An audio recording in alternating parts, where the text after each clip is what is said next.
सर्वे भवन्तु सुखिनः सर्वे सन्तु निरामया सर्वे भद्राणि पश्यन्तु माँ कश्चित् दुख भाग भवेत्। नर्मदे हर। नमस्कार मित्रों, स्वागत है आपका आपके चैनल भारतीय अत्रि एस्ट्रोलॉजी में।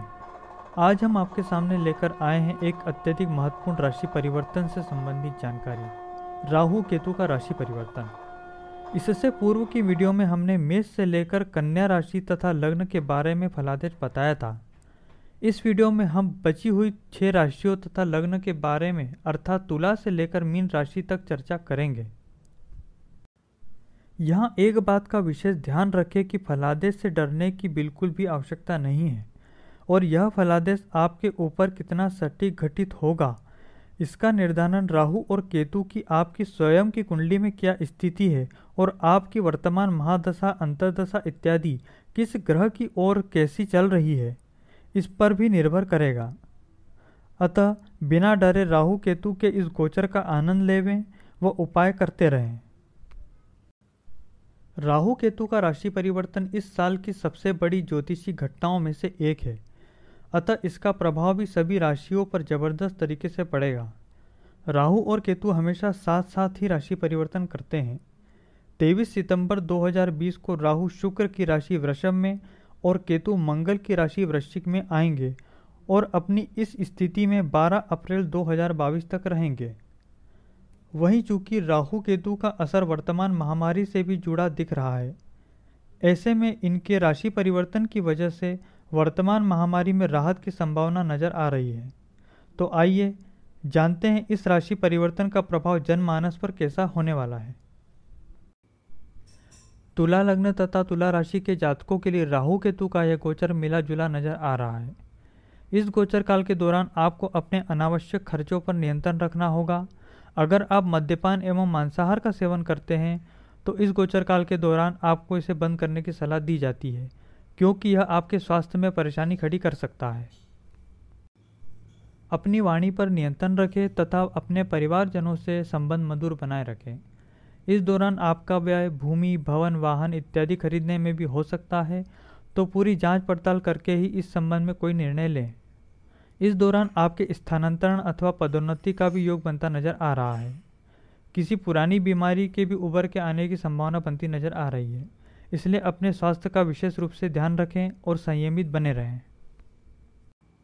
उपायों के तौर पर तुला राशि के जातकों के लिए दुर्गा सप्तशती का पाठ तथा गणेश जी की आराधना करने की सलाह दी जाती है। वृश्चिक लग्न तथा वृश्चिक राशि के जातकों के लिए राहु केतु का यह गोचर क्या लेकर आ रहा है। यह गोचर काल आपके लिए सामान्य नजर आ रहा है। इस दौरान आपको अपने गुस्से पर नियंत्रण रखना होगा। वहीं अगर आप पार्टनरशिप में व्यवसाय करते हैं तो आपको संभल कर रहने की सलाह दी जाती है। जीवन साथी के साथ मतभेद अथवा जीवन साथी का स्वास्थ्य खराब होने की संभावना नजर आ रही है, इसलिए आपसी सामंजस्य बनाकर चलें और जीवन साथी का ख्याल रखें। आपके स्वयं के अथक परिश्रम के बल पर भाग्योदय होता नजर आ रहा है। इस दौरान आपके ज्ञान तथा आय में वृद्धि होती नजर आ रही है। इस दौरान आप किसी भी प्रकार के संशय में ना रहें तथा अपना लक्ष्य और अपना पक्ष मजबूत बनाए रखें। उपायों की बात करें तो वृश्चिक राशि के जातकों के लिए हनुमान जी की उपासना तथा दुर्गा जी की उपासना श्रेष्ठ कर रहेगी। धनु लग्न तथा धनु राशि के जातकों के लिए राहु केतु का यह गोचर क्या लेकर आ रहा है। यह गोचर आपके लिए अच्छा नजर आ रहा है। इस दौरान आप अपने शत्रु पर विजय पाने में सक्षम होंगे। इस दौरान आपकी रुचि धर्म, कर्म तथा आध्यात्म की ओर होगी। इस दौरान आपके नई गाड़ी अथवा घर लेने के योग बनते नजर आ रहे हैं। कार्य क्षेत्र में अच्छी सफलता के योग नजर आ रहे हैं। हालांकि कंपटीशन अथवा राजनीति के योग भी कार्य क्षेत्र में दिख रहे हैं। अचानक धन प्राप्ति के योग भी नजर आ रहे हैं। अपने खान पान तथा वाणी पर संयम बनाए रखें। मद्यपान तथा मांसाहार से दूरी बनाए रखें। वाहन चलाते समय सावधानी रखें।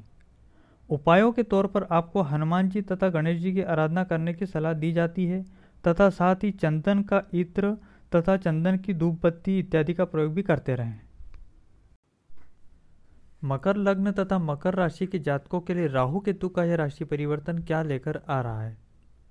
यह परिवर्तन आपके लिए पराक्रम में वृद्धि, भाग्य में वृद्धि तथा आय के अनेक स्रोत लेकर आ रहा है। परंतु अगर हम बात रिश्तों की करें तो यहाँ पर कुछ परेशानियाँ नज़र आ रही है, जैसे आपके पुराने प्रेम संबंध में दरार अथवा विच्छेद की स्थिति बनती नज़र आ रही है। जीवन साथी से मनमुटाव अथवा उनके स्वास्थ्य में खराबी नज़र आ रही है।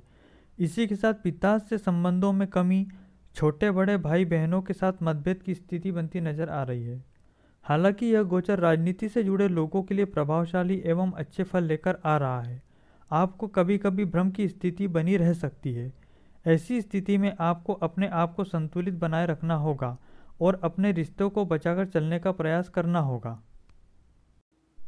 अगर हम उपायों की बात करें तो मकर राशि के जातकों के लिए श्री हनुमान चालीसा का पाठ एवं ओम नमः शिवाय का जाप करना लाभप्रद सिद्ध होगा, जो आपको प्रतिकूल परिस्थितियों से सफलतापूर्वक बाहर निकलने में मदद प्रदान करेगा।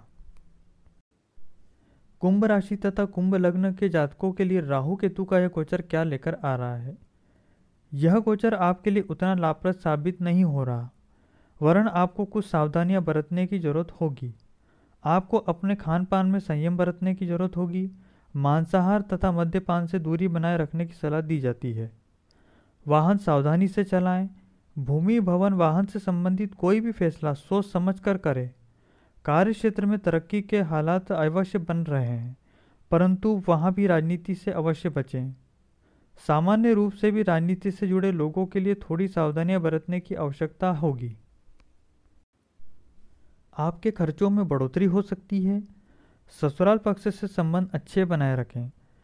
शत्रुओं पर विजय पाने में सफल होंगे, परंतु आपको खुद होकर शत्रु न बनाने की सलाह दी जाती है।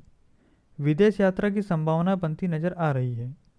अपनी वाणी पर संयम रखें और संयमित आचरण करते हुए राहु केतु के इस गोचर को संतुलित बनाए रखें।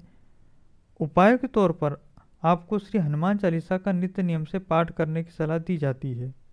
वहीं गणेश जी की आराधना करने तथा भैरव मंदिर में दर्शन करने की सलाह दी जाती है। ऐसा करने से आप सुरक्षित बने रहेंगे और इस गोचर का पॉजिटिव रिजल्ट लेने में सफल होंगे। आइए अब जानते हैं मीन लग्न तथा मीन राशि के जातकों के लिए राहु केतु का यह गोचर क्या लेकर आ रहा है। यह गोचर आपके लिए अच्छा मालूम पड़ रहा है। यह आपके लिए पराक्रम में वृद्धि, आपके ज्ञान में वृद्धि तथा आपकी तार्किक क्षमता में वृद्धि तथा व्यापार में वृद्धि, भाग्य में वृद्धि और इसी के साथ आय में वृद्धि लेकर आ रहा है। हालांकि आपके जीवन साथी से थोड़ी नोकझोंक होने की संभावना अवश्य प्रतीत हो रही है, परंतु आप अपनी सूझबूझ से इसे सुलझाने में सक्षम होंगे। आपको धर्म कर्म से जुड़े रहने की सलाह दी जाती है। अपने बड़े भाई, माता पिता, गुरुजनों का कहना मानते हुए और उनका सम्मान करते हुए आगे बढ़ते रहें।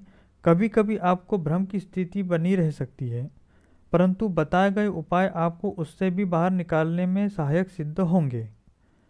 उपाय के तौर पर आपको शिवजी की उपासना, किसी धार्मिक स्थल अथवा मंदिर इत्यादि के दर्शन और साफ सफाई, गणेश जी की उपासना करने की सलाह दी जाती है।